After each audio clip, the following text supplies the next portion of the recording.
A pleasant good day, everyone. I'm Dave Armstrong, along with the Team USA national coach, Fred Borden. And Fred, the weeding out process has done it again. Another great team for you for 1992. It all started with 13,000. How do we get down to the Final Four today? Well, Dave, they start at the local level and then advance to the state level.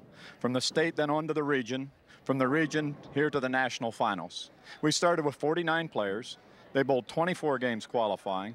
We cut the field to the top 24. They pulled 24 games of match play, and now we're down to the TV show, the Final Four. And the top seed going into today is John East, a veteran out of Minnesota. Yes, this man has ice water in his veins. He's the kind of a guy that you'd have to wake up after the first 11 and say, hey, John, it's time to throw the 12th shot. And the youngster, Vince Biondo, is back for a return visit. The little guy with a big, powerful hook ball, he's thrown 1,000,000 strikes this week. And Mike Terrell out of the United States Air Force is on the team this year. A very gritty player. You know, I noticed all week long in the 9th and 10th frame, he struck out numerous times to win. And from the University of Nebraska, Paul Fleming. The baby-faced player. A lot of knowledge, though. I noticed a thing about this young man. Last night, he made a major change with his equipment with 2 games left to go to make the team. It's Terrell and Fleming in the opening match, and Kim Terrell, a ladies professional winner 2 times on the ladies tour, is with us today. She had a chance to visit with both bowlers before today's competition. Well, both players seem to be a little nervous at this point. I think they're just anxious to get started. Mike's never been on television before, and Paul, being a national collegiate team champion for the University of Nebraska, has been on twice, so I think he may have a little bit of an advantage. I think it seems that neither one of them are really worried about being national amateur champ. They just want to make good shots and go from there. Dave? Well, it's different bowling under the lights, as you know, Kim, and we'll find out what happens. We'll have the opening match coming up next. A national amateur champion will be crowned today, and the journey begins with Mike Terrell and Paul Fleming. Up first will be Mike Terrell out of the United States Air Force, an electronic instructor. He bowling out of Ocean Springs, Mississippi. Power player. Dave, this guy really gets the ball out over the foul line. Short back swing, lofts the ball out over the foul line, hits up through the ball, puts a lot on it. Just a little light. First shot, pretty good shot though for first shot jitters, I think. Yeah, not too bad at all, and an easy spare for him in this first frame. If you notice now he's changing balls. He's going to a ball here with a little smoother finish that'll slide and a little more accuracy, a little straighter on the spare shot. The 2-pin remains, but not anymore. An opening spare for Mike Terrell. And up steps Paul Fleming out of the University of Nebraska in Lincoln. Complete different style than Mike. Here's a stroke type player, a fluid swing player, a little higher backswing, coordinated type motion. And he opens a little high. Just laid it a little short, I think. He didn't get through the ball very good on that shot. And it's he got a break. He broke the split up. Leaves the 6-10. This has got to be a difficult transition for them, Fred, to be bowling all week without the TV lights and the cameras, and then now here they are today under all this pressure. Well, and you know what? Here's a guy that's 22 years old, and he looked nervous to me. Here's a real good style. If we'll watch this. Watch this ball move out. Move out with that right foot. Now here goes the left. He's a 5-step player. Moves out with that right foot. Over top the calf. Up head high. Posts it up at the foul line. A real pure stylist. Swings it through. Lets it roll. This kid's a very bright young star in our sport. Fleming working on a spare in the second. Just doesn't get any purer than that. That's as pure as this kid did all week long. He hit the pocket. Just a matter if he carries. I look for him to get locked into the pocket, that pocket with nearly every shot. Terrell will try to answer. He also working on a spare here in the second.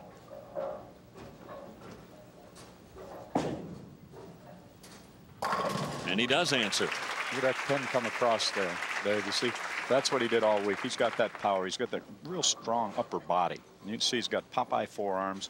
He can really wrist it at the foul line and come through and hit it and loft it out, delay it, and then make it snap at the pins. Terrell, the number 3 seed entering today's competition, averaged 218.75 for the week. Scores were high this week.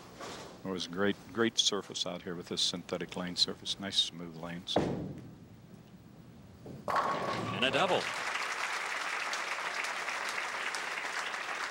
It was a pretty good motion there right out of the box in just a couple of frames.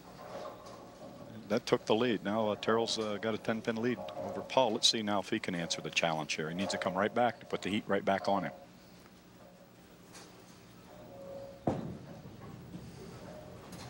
Good adjustment. He was high the first time on that lane and came back and nailed a strike.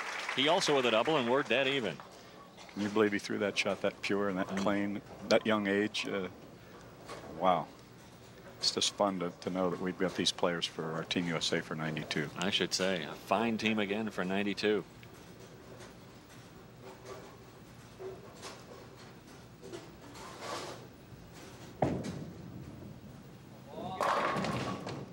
Leaves the 10. If you notice, Dave, he lofted that ball a little bit more. He got through it real strong. He lofted it out, and that delayed the action at the pins. The ball didn't turn over quite as early. It went a little longer, and therefore we leave the weak 10. A lot of times you leave that weak 10 because you hang on with your thumb a little bit. You don't clear the thumb at the bottom. Get that thumb out, and you'll carry that 10 better. Fleming easily converts the spare.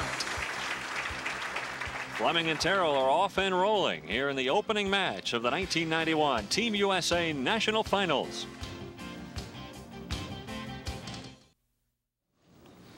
Welcome back to Peachtree Lanes in Atlanta.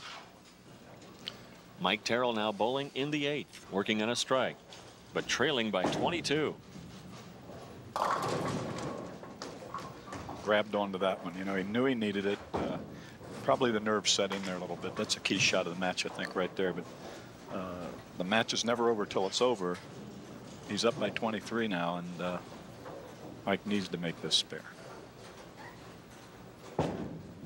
Mike missed an easy 8-pin for a spare in the 6th frame. It really cost him dearly. Well, maybe it unnerved him a little also, Dave. I think at that point you could see the next shot, he threw it out. It did get back. He carried a light strike, and then he came back and he pulled that shot. So I think it unnerved him a little. You see what Fleming has done since the 5th frame. Paul's just hit the puck with every shot after the very first frame. And he leaves the 10. He made the proper adjustment, though. He knew he grabbed the last shot. That one he got off his hand clean. When you get it off and let it go a little too quick, you leave the 10-pin.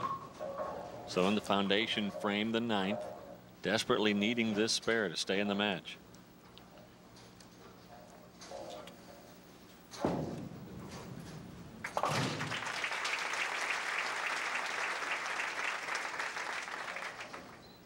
Now Fleming working on 4 in a row.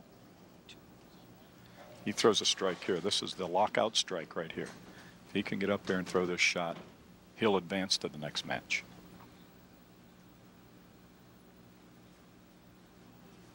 Well, that's pretty good presence as a young man to know that he's got to reset himself, get back in position here, take your time.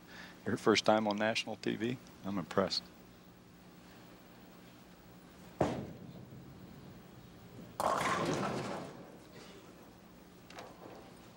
Feeling the jitters just a little bit. Hold that ball through from the top of the swing. You never let it swing to the bottom. You've got to wait on the ball and let it swing to the bottom and then drop the thumb out and put the fingers to the ball. He grabbed on from the top of the swing. The ball never did project to the right. So the 3, 6, 9, 10 remain. Very difficult spare.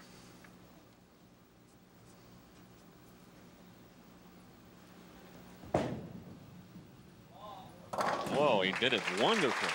Hit perfect. And if you notice, he arced that ball out far to the right and snapped the fingers a little bit harder to make sure that it hooked back and carried that sleeper.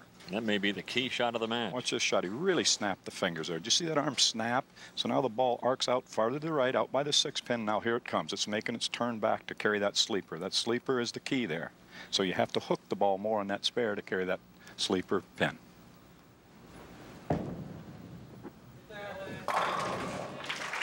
Going in the 10th, opens with a strike. A 245 possible for Fleming. That strike right there just locked out the match. You needed to mark. Went right up there. You just don't throw it much better than that. This young man is just a classic stylist.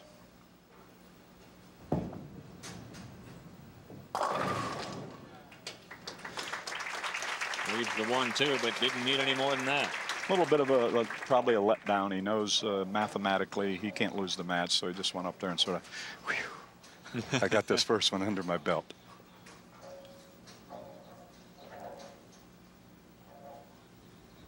Fleming will move on to meet Vince Biondo, a team member of the 1991 Team USA. Well, we're going to be seeing a hook ball here that's about as exciting as you can watch play. Terrell finishing out in the 10th, working on a spare. Arced that ball a little light. Now he's just trying to get the match over with. And now the best he can hope for is a 205, and Fleming closed with a 235 in the opening match. Both very respectable games. First time on national TV. Commend both these young men. They did a nice job. Earlier this summer in Los Angeles, some of the today's players competed in the Olympic Festival. And let's take a quick look at how this event transpired. Paul Fleming, a winner of match 1, helped by a 4-bagger in frames 5 through 8, defeats Mike Terrell 235 to 214. Now he'll meet Vince Biondo, the number 2 seed. Biondo bowling for the first time on this pair today. Kim Terrell, how does he feel going into this match? Well, after talking to Vince a little bit during the practice, he wasn't real comfortable, but it seems that he's figured him out a little better, and I think he's ready. Fred, we watched him in practice working, experimenting a little bit with 2 different balls. Yes, he's used a gray ball, and now he's changed back to the red ball. I think he's chosen to go ahead and throw the big hook. There it is. Started the match. You can see that power. A nice start for Vince Biondo. You know, it's fun with Vince, too. It's so fun to work with this young man. He was awarded the 1989 Outstanding Student of America Award. He's a very bright young man. He's fun to be around. You talk to him in 20 seconds, he gets a picture and goes and puts it right out to use in his game. Fleming up in the first. Oh, he is still hot. Fleming, who opened with a 235, starts with a strike here in match number 2. And you know, Paul came out of the YABA program, the Young American Bowling Alliance, and see this young man get locked right in there and shoot 235, get up in his first shot. You don't throw it any purer than that. He reminds me of a lot of last year's player, Steve Klumpkin, the same kind of style.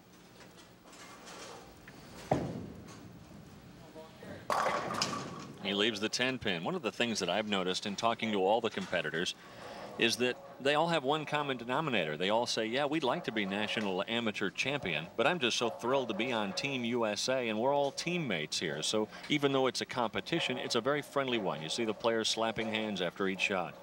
Yes, the spirit of Team USA, United States 10-Pin Bowling Federation. You know, you catch it when you go to the Olympic Training Center and you go out and you jump in that big white bus. It says United States Olympic Training Center on the side, and there's a spirit that you just can't explain. I'm awed by it all. I'm just happy to be a part of this program. Every day I pinch myself, and being with these young kids, you know, keeps us a little younger. Yeah, or makes you older. Yes.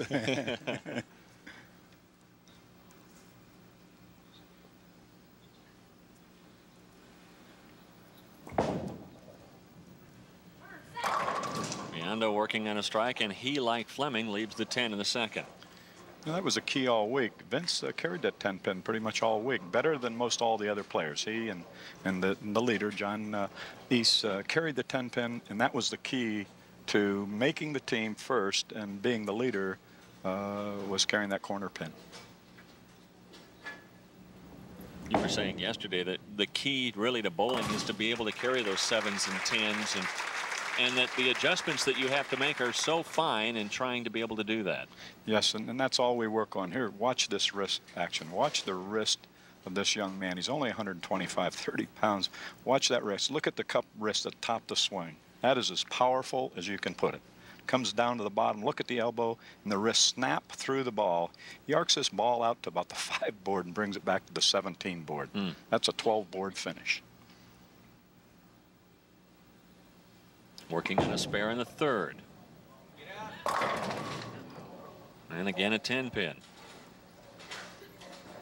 That 10-pin, you know, we have a little saying. It's when round things hit against round things, round objects hitting round objects. If we could ever figure out how to carry that 10-pin.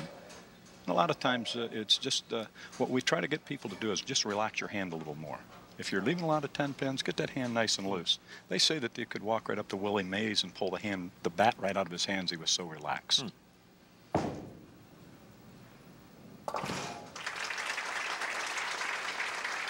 There's that first shot. See how wide it is? It's out there at the 4 or 5 board. Now it's coming in the back door. We call this swinging in the back door. All week that shot carried that 6 just wrapped up around the neck of the 10 pin. If it had got sideways there, it'd have snapped the 10 out. That'll be the key. Let's see if he can get off his hand a little cleaner. Fleming now up in the third, working on a spare, and gee, that's a strike, spare, strike start here in match number 2. What a clean release that was. No snaps, no jerks, no pulls, no flips. Get through that release clean as you can. Or a friend of mine had coined the thing years ago and bowled very good, Palmer Fahlgren. He said, let it go. Just kept telling himself, let it go.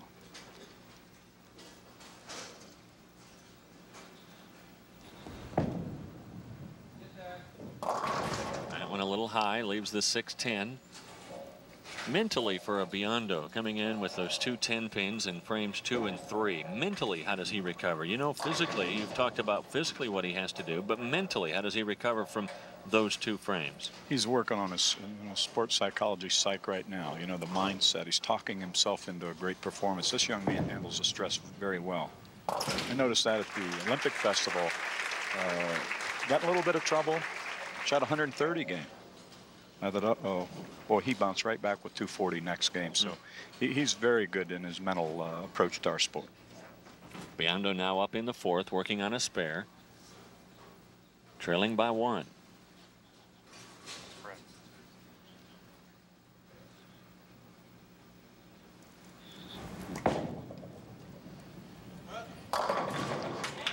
Get a little lucky there. He laid that one down, though. See, he made the right change. He let it off his hand a little quicker, which made it hook a little harder, made it snap through, but it had that big, heavy roll on it, which stirred those pins up. Now, there's a little bit of luck there. But I'll tell you, that was a great shot. That was a proper adjustment. In the heat of the battle, that's great. Yeah, you deserve a little luck after leaving 2 10 pins. That's for sure. You throw them pure in the pocket and leave them, and then you trip the 4s, and that's part of our game. That's the mental game again.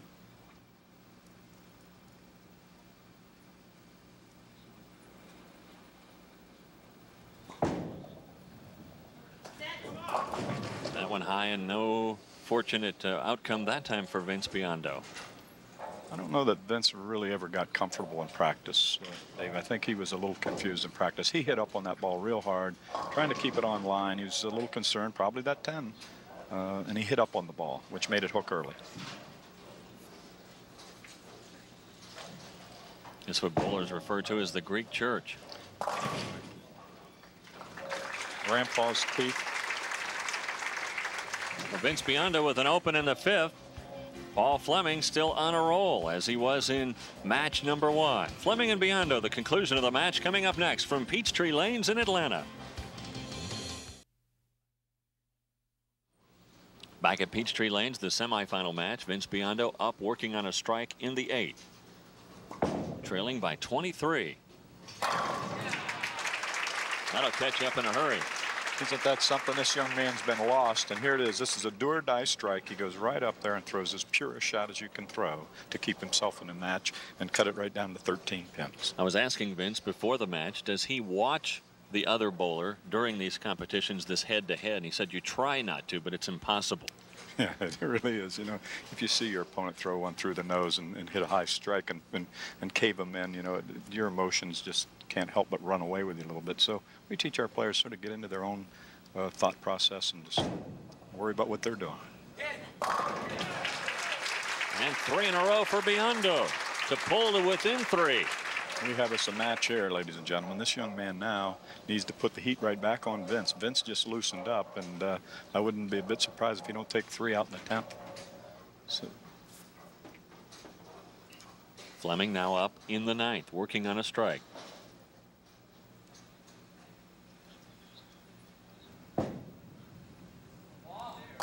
Oh, that was perfect. Isn't it fun to watch these young people able to handle this stress, throw shots, trying to become the national amateur champion of the United States and step up there and know that you have to throw it that clean at 22 years old. That's what YABA has done for these young players across the nation. Now, Fred, I know that you're respected as the greatest teacher in the game of bowling, but I think with this talent, I might be able to teach these guys I hear you. and We'll coach them. Sit back and watch them strike.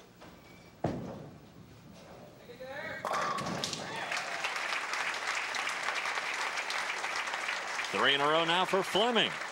That one comes the opening ball in the 10th frame. Leading now by 23. Biondo looking on, checking the score to see what he'll have to do in his 10th frame. He needs the count here to win. There's the big count, 9-pin count. He's going to advance and play for the National Amateur Championship. He's got 8. He needs one more. That just opened the door. Open the door for Vince Biondo to advance.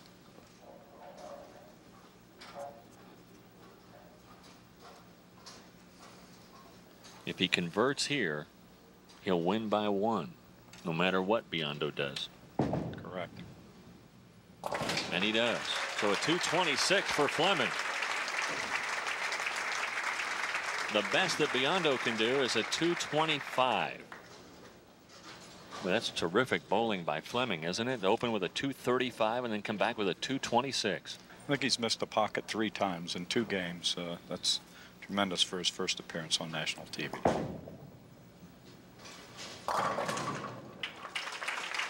Biondo crosses over on the Brooklyn side. He's strung together 4 in a row here at the tail end of the game. He just sort of walked up and let that one roll. He knows the match is over and got the big hook. As soon as you let up on your speed a little bit, that ball snapped much harder. And speed controls the big thing for Vince's game.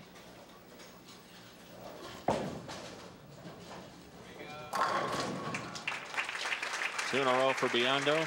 He can close with a 225, but that will be a single pin shy of Paul Fleming, who moves up from the number 4 seed all the way to the championship match, where he will meet John East.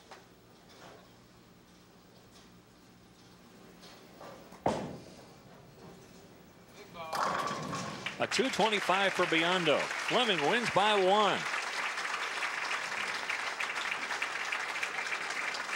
Paul Fleming 226, Vince Biondo 225. Fleming will move on to meet the veteran John East, a 38-year-old bowling proprietor out of Minnesota. Once again, Fleming wins by 1. More bowling from Peachtree Lanes in just a moment. We're ready now for the championship match to determine the national amateur champion in the 1991 Team USA National Finals. Paul Fleming working his way all the way from the 4 seed through 2 matches, rolling a 235 and a 226, will take on John East, who has used a conservative style to get to this championship match. And Kim Terrell, you were saying that East may be a little injured coming into this match. Yeah, I was talking to him during practice, and he said that he really tore up his thumb right around the joint, so we're concerned. I don't think it's bleeding, but it's hurting pretty bad.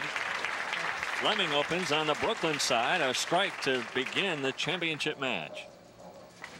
This man that's about to throw now, it's unbelievable to think that, you know, a lot of people never shoot 700 in their life.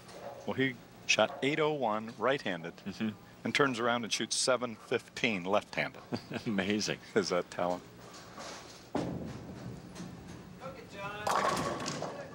Get out of the split, leaves the 10.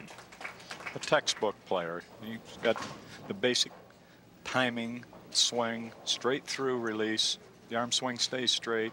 Doesn't try to overpower the pins. Pure accuracy, very low key, and just goes about his business.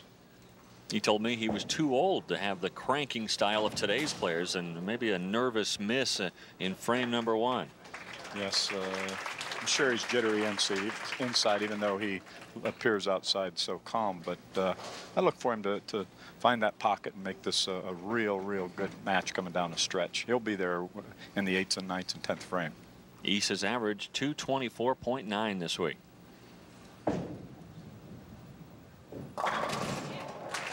And he comes in with a strike in the 2nd frame. Let's see here if Paul can take advantage of that lucky Brooklyn shot here. Put a little more pressure. He's got an 11-pin lead. He can move that right to 20, 21 pins.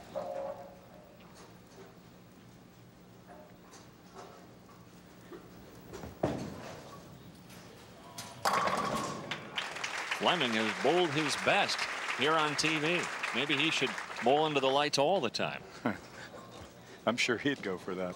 You noticed when he hit that foul line, boy, he was solid at that foul line. It's fun to see somebody walk, create that kind of power with that kind of a loose swing, plant that left foot, just swing it through and let it go and just feed it right to the pocket. See if he can do it again.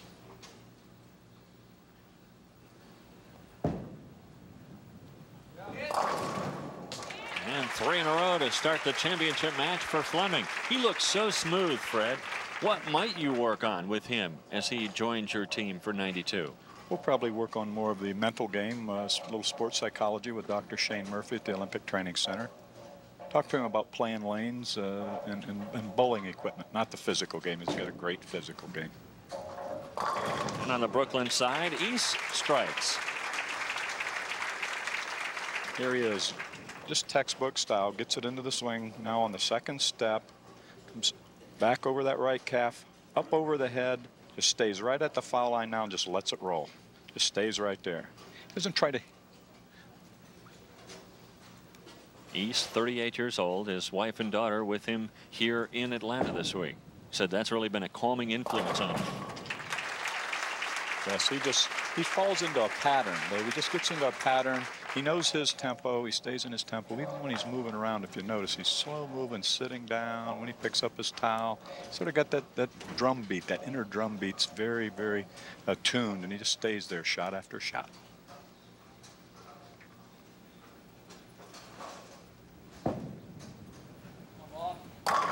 Four in a row for Fleming. Wow. I think this young man's looking at that National Amateur Championship saying that belongs to me. Let's see, though. We've got a 4-bagger and an open 3-bagger, so we've got us an exciting match on our hands. Fred, we talked about 6 members on the team. What goes with being National Amateur Champion other than being able to call yourself that? Well, if we were to be in the Olympics, the National Amateur Champion would be the representative in the Olympics. So the #1 seeds, just a tremendous, tremendous asset for a man's career also. 5 in a row for Fleming. Boy, he is in the zone. Yes, and you know, that's what we work on at the training center. We out there, yeah, getting in that zone, trying to get in that zone and stay there and use that mental little voice in there talking to yourself, trying to keep that tempo right there and keep throwing that ball in the pocket. A little high on the head pin, and East leaves 5. I noticed John's sort of hanging onto the ball a little bit more today. Looks like he's got a little bit of the TV jitters. It's not as smooth. He's not as smooth right now as he was all week long. So, you know, he's been waiting here in the wings while everybody's bowling. Paul knows what the lanes are doing, so I think that's a big advantage right now. Trying to convert on that strange split, but does not. And a second open frame for East in the championship match as we look at United States 10-Pin Bowling Federation President Joyce Deach. Joyce is a wonderful lady. I'll tell you, she does a lot of work for our organization, just countless hours, and it's just tremendous what she does for USTBF.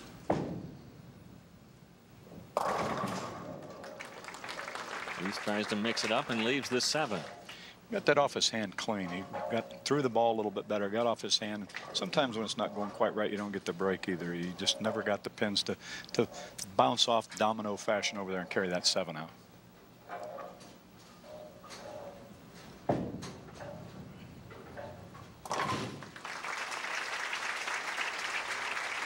East converts in the 6th, but he trails Fleming by a bundle. Fleming, who has opened with 5 in a row. And we'll come back to the Brunswick Peachtree Lanes in Atlanta, Georgia, with our National Amateur Championship match in just a moment.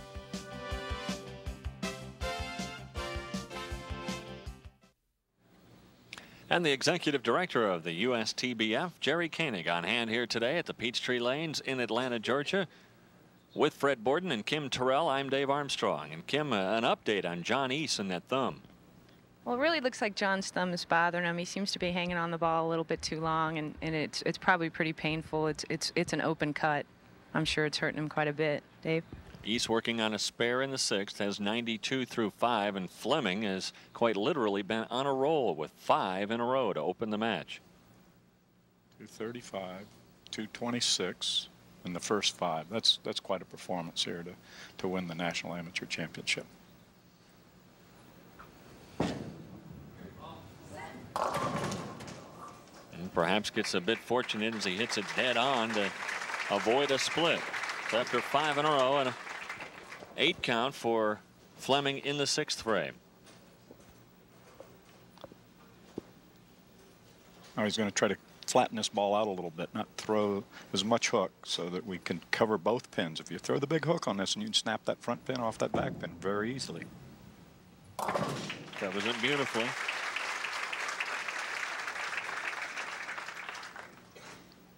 He's got his rhythm. He's into that rhythm. 46 pin lead for Fleming.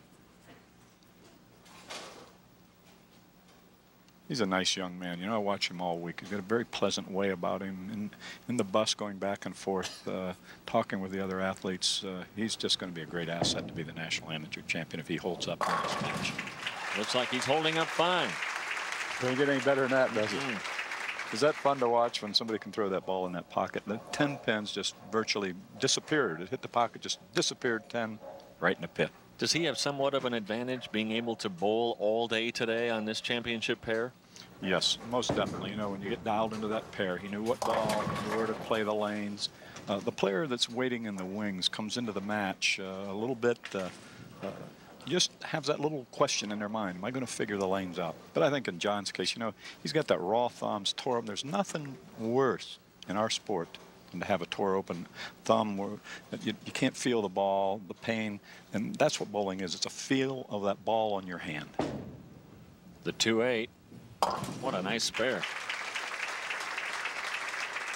He's hanging in there. He's a very cool customer. This kind of a match is good. Look at this, right dead on the nose. Now you miss an inch and a half right, an inch and a half left, you miss that spare.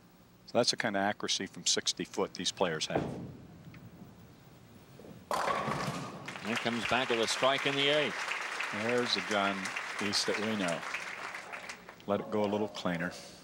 East last night in the final match of match play against Vince Biondo was quite a performance at 235 to 225. They went right down to the 10th frame. To be the #1 seed here today.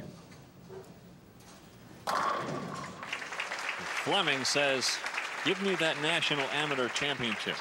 Oh, and to see a young man play like this, and I'll guarantee that John East will be a calming factor on our team. He's the oldest player on the team at 33 years old. And when you say you've got these kind of players, and we have all 6 players. I mean, all 6 players, it's just a matter of who carried the corner pins was going to be on the show playing here today for this title. Fleming leaves the bucket in the 9th. You know, I'll be looking forward when we can get the 6 players in the room. We have our bonding meetings out at the Olympic Training Center, and we talk, what position do you like to bowl in the lineup? What do you like to hear when you're playing? Do you like the clap hands? No, I don't like that. Well, then we'll leave you alone. We have some real interesting things that we do at the training center with our 6 players. Fleming converting everything.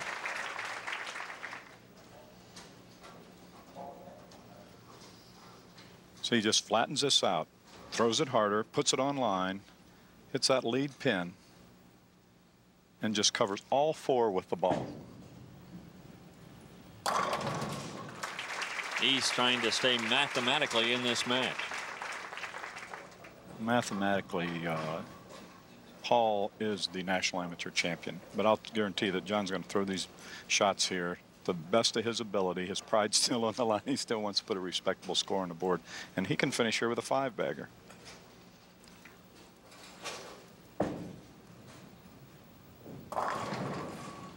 And that will do it. Fleming will wrap it up with that shot. There's no way for East to catch up now. You could just tell at the bottom of the swing, he just doesn't have the feel on that hand. And when that feel on the hand isn't there, it's very difficult to make shots and repeat. You feel that thumb in the ball. You get to the bottom of the swing, you must feel your thumb release out of the ball, and the fingers feel the pitch of the ball out on the lane surface. And he's lost that feel.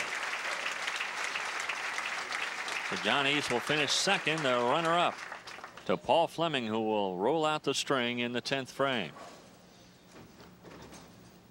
Possible 254. Be some happy people at the University of Nebraska. Cornhusker fans will be smiling. Right in the midst of a football season, they can celebrate a bowling championship. So I think the bowling gods was on Paul's side. He just threw the Brooklyn shot there. When it's happening, it's happening. And some days you can't buy a strike, and then some days everything falls.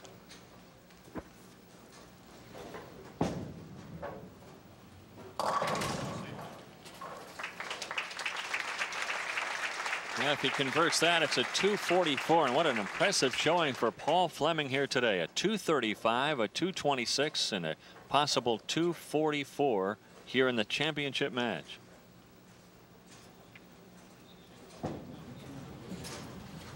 There it is. Fleming wins it with a 244 in the championship match. There is your National Amateur Championship. You know, to see this young man bowl 705, first time on national TV. That is a tremendous performance to become a national amateur champion. There's the teammates up congratulating him. There's Pat Healy, the executive director, shaking his hand. This is a very good moment for this young fellow. Well, an impressive showing for Paul Fleming. An easy winner in the championship match over John East, who struggled with that open in the first and another open in the 5th and 10th frames. And Paul Fleming was not to be denied here today. We'll come back with the awards presentation to Paul Fleming, the National Amateur Champion for 1991.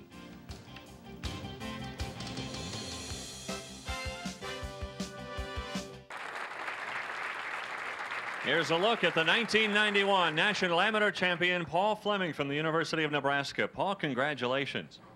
Thank you. I'd like to thank the crowd here. It's been a great tournament all week. The crowd's been out here supporting us. It's just been a great week. Words can't explain it. The bowlers, the competitors were real friendly to each other. They supported each other, especially today on the show. The tournament was run real good. It's just been a great tournament. I'd like to thank everybody for coming out here and watching us today. Thank you. Paul, you started with a 235 in your opening match, and you never slowed down. You finished strong as well in that championship match. When did you know you were on a roll today? After my first ball, I was a bit nervous, and I just wanted to get it off my hand. So, and then after that, I kind of relaxed a little bit more. And I've been on TV before, so that kind of helped relieve the tension.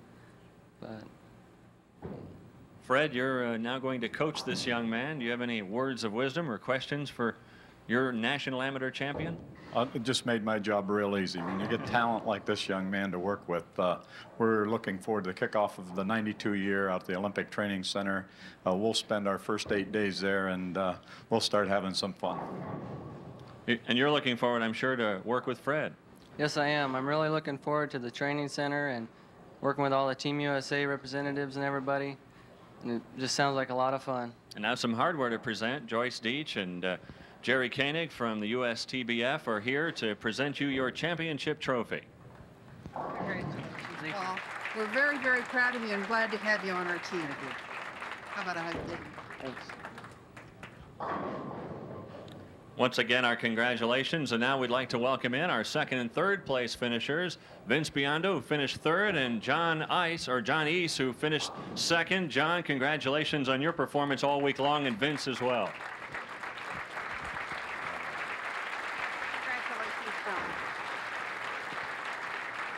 Fred, you've got a strong team for 1992.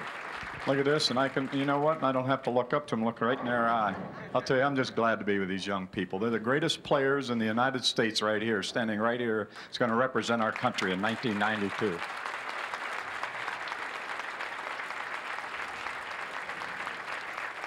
Fred, as we have seen, especially in this championship round here today, you have a wide variety of talent to work with as well.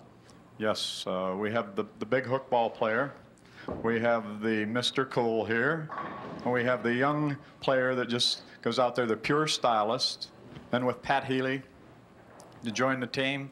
And our other 2 players, you know, we have 6 real strong players. It's just going to be fun. We're just going to sit back, and when they play with the kind of experience these people have from their collegiate program, from the YABA program, from all the tournaments they've played, our job's going to be fun just to watch them go out and just bring home the gold. Paul, one more comment from you. What's it feel like to be national amateur champion? Feels great. I think that sums it up. Yeah. Congratulations to all our competitors here today. For Fred Borden and Kim Terrell, I'm Dave Armstrong saying so long from Peachtree Lanes in Atlanta, Georgia. Hope you've enjoyed today's show.